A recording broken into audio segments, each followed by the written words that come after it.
আসসালামু আলাইকুম dear students, আজকে তোমাদের এসএসসি ফিজিক্সের একটা এমসিকিউ নিয়ে হাজির।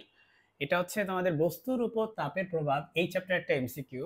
সিলেট বোর্ড 16 এবং ময়মনসিংহ বোর্ড 20-এ আসছে। কোশ্চেনটা দেখো, 40 ডিগ্রি সেলসিয়াস তাপমাত্রায় কত ফারেনহাইটের সমান? মাই ডিয়ার স্টুডেন্টস, এটা করার জন্য তোমাকে সেলসিয়াস স্কেল এবং ফারেনহাইট স্কেলের মধ্যে সম্পর্ক জানতে হবে। সেলসিয়াস স্কেলের যে কোনো টেম্পারেচারকে আমরা সি দিয়ে প্রকাশ করতে পারি। C divided by 5 equal to Fahrenheit স্কেলে হবে F-32/9। ওকে, এই যে সেলসিয়াস স্কেলের সাথে ফারেনহাইট স্কেলের যে সম্পর্ক, এই সম্পর্ককে তুমি মুখস্থ করবে। এখন তুমি দেখো, তোমাকে বলছে সেলসিয়াস স্কেলে তাপমাত্রা কত, 40 ডিগ্রি দেওয়া আছে, 40 ডিগ্রি সেলসিয়াস। তাহলে তুমি এখানে 40/5 বসাও, আর এখানে হবে হচ্ছে F-32/9।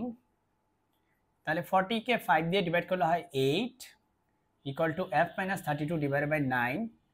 8 আর 9 গুণ করলে হয় হচ্ছে 72 ইকুয়াল টু F-32।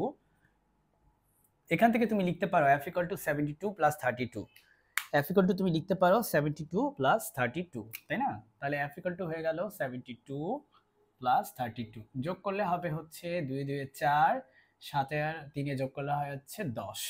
তাহলে 104 ডিগ্রি। তাহলে 104 ডিগ্রি ফারেনহাইট। দেখো উত্তর হচ্ছে, তার মানে গ হবে 104 ডিগ্রি ফারেনহাইট। আশা করি তুমি বুঝতে পারতেছো এই উত্তরটা। খুবই সহজ, যদি তুমি এই ফর্মুলা জানো তাহলে তুমি এটাও পারবা। এটা কিন্তু তোমাদের সৃজনশীল প্রশ্নগুলোতেও এই টাইপের ম্যাথ এসে থাকে। সো আশা করি আমি এই ভিডিওটা তোমার একটু হলেও উপকারে লাগবে। তুমি আমার চ্যানেলটি সাবস্ক্রাইব করে রাখতে পারো। আসসালামু আলাইকুম।